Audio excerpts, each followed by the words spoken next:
ایک عورت دو بچوں کو تیار کر رہی ہوتی ہے، جس میں ایک اس کا اپنا بیٹا ہوتا ہے بلال اور ایک اس کے جیٹھ کا لڑکا ہوتا ہے حمزہ۔ حمزہ پاس میں کرسی پر اداس بیٹھ جاتا ہے۔ عورت اس سے پوچھتی ہے کہ کیا ہوا ہے؟ وہ کہتا ہے کہ مجھے میرے ماں باپ نے کبھی اسکول نہیں بھیجا اور کبھی مجھے کوئی چیز لے کر نہیں دی۔ آپ اور چچا میرا بہت خیال رکھتے ہیں، مجھے اپنے ماں باپ سے نفرت ہے۔ یہ سن کر وہ بچے کو سمجھاتی ہے۔ وہ دونوں بچے دوڑ لگانا شروع کرتے ہیں اسکول کی طرف۔ عورت بھی ان کے پیچھے دوڑتی جاتی ہے۔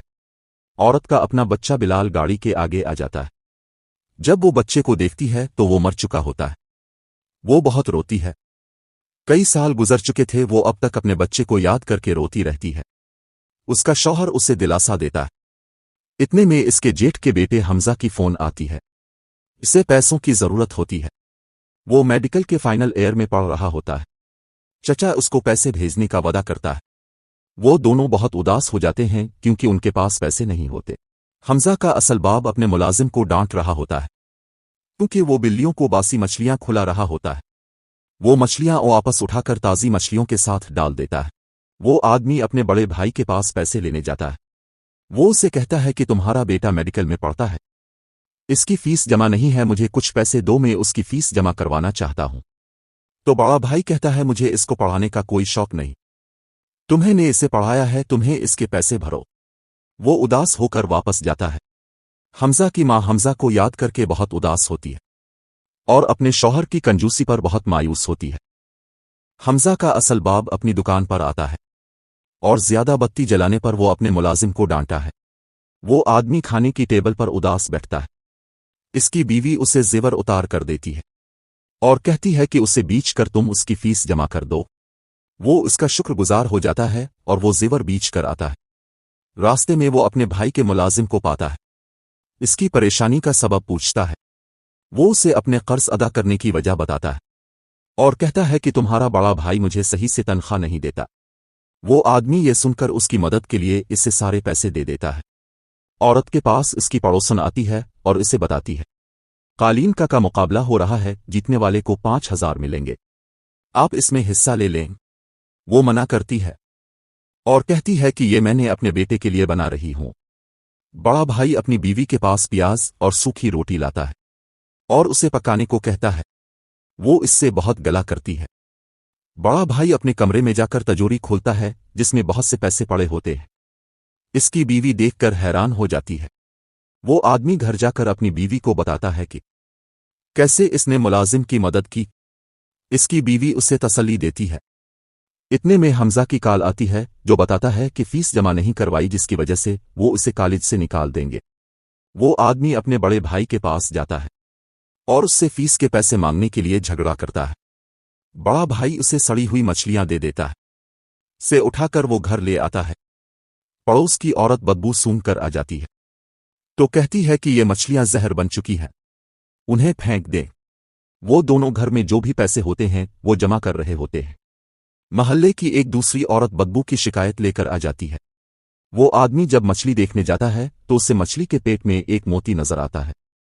پڑوسی نے اسے بتاتی ہے کہ یہ بہت مالیت کا موتی لگتا ہے۔ بڑا بھائی پھر دوبارہ اپنے تجوری کے سامنے بیٹھ کر پیسے دیکھ رہا ہوتا ہے۔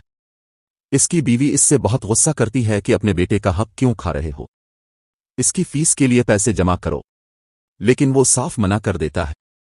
اسی وقت فون پر اسے کوئی موتی کے بارے میں بتاتا ہے۔ وہ دوڑتا ہوا اپنے بھائی کے گھر جاتا ہے جو مچھلیاں جمعدار کو دیتا ہے۔ بڑا بھائی اس سے موتی چھیننے کی کوشش کرتا ہے لیکن وہ اسے نہیں دیتا، تو وہ جمعدار سے مچھلیاں چھیننے لگتا ہے۔ وہ آدمی سنار کے پاس جا کر موتی کی قیمت پوچھتا ہے۔ اتنے میں پولیس والا آ جاتا ہے اور ساتھ میں اس کا بڑا بھائی بھی ہوتا ہے۔ چھوٹا بھائی اس کی چالاکی سمجھ لیتا ہے۔ وہ سب پولیس اسٹیشن پہنچ جاتے ہیں۔ بڑا بھائی اپنے چھوٹے بھائی پر چوری کا الزام لگاتا ہے اور اسے جیل ہو جاتی ہے اور موتی بھی بڑے بھائی کو مل جاتا ہے۔ اس عورت کی آنکھیں کمزور ہوتی جاتی ہیں کیونکہ وہ ہر وقت بنائی کرتی رہتی ہے۔ اس کی پڑوسن اسے بتاتی ہے کہ تمہارے شوہر کو پولیس لے کر گئی ہے۔ اس کا شوہر جیل میں حمزہ کے لیے پریشان ہوتا ہے۔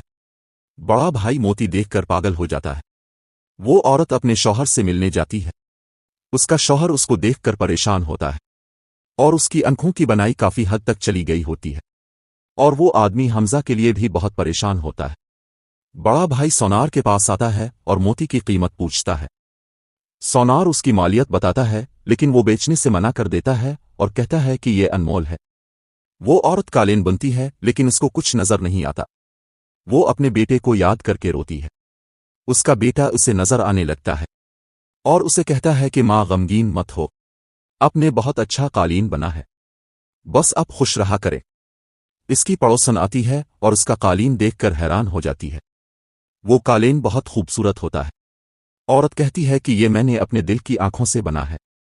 لڑکی کہتی ہے کہ تم اس سے مقابلے میں استعمال کرو، تمہیں 5,000 ملیں گے۔ عورت خواب میں دیکھتی ہے کہ حمزہ اداس بیٹھا ہے۔ اس کا بیٹا اسے کہہ رہا ہے کہ حمزہ بہت اداس ہے، آپ کو اس کی بالکل پرواہ نہیں، آپ اس قالین سے اس کی فیس ادا کروا سکتی ہے۔ جیسے وہ بیدار ہوتی ہے تو اسے اپنے شوہر کی بات یاد آتی ہے، کیونکہ وہ بھی حمزہ کے لیے بہت پریشان ہوتا ہے۔ بڑا بھائی مچھلیوں کے پیٹ کاٹ کر دیکھ رہا ہوتا ہے، شاید موتی نکل آئے۔ وہ لوگوں کو بھگتا ہے تاکہ وہ اس سے موتی چوری نہ کر لیں۔ وہاں 2 چور بھی گھوم رہے ہوتے ہیں اور بڑے بھائی کا پاگل بن دیکھ کر موقع کا فائدہ اٹھانا چاہتے ہیں۔ بڑا بھائی گھر جا کر اپنے پیسے اور موتی دیکھنے لگتا ہے۔ گھر میں اس کی بیوی اس کی منت کرتی ہے، مگر وہ ایک پیسہ دینے کو تیار نہیں ہوتا۔ اب غصے میں آ کر اس کا موتی اس کھڑکی سے باہر پھینک دیتی ہے اور وہ اسے چھوڑ کر چلی جاتی ہے۔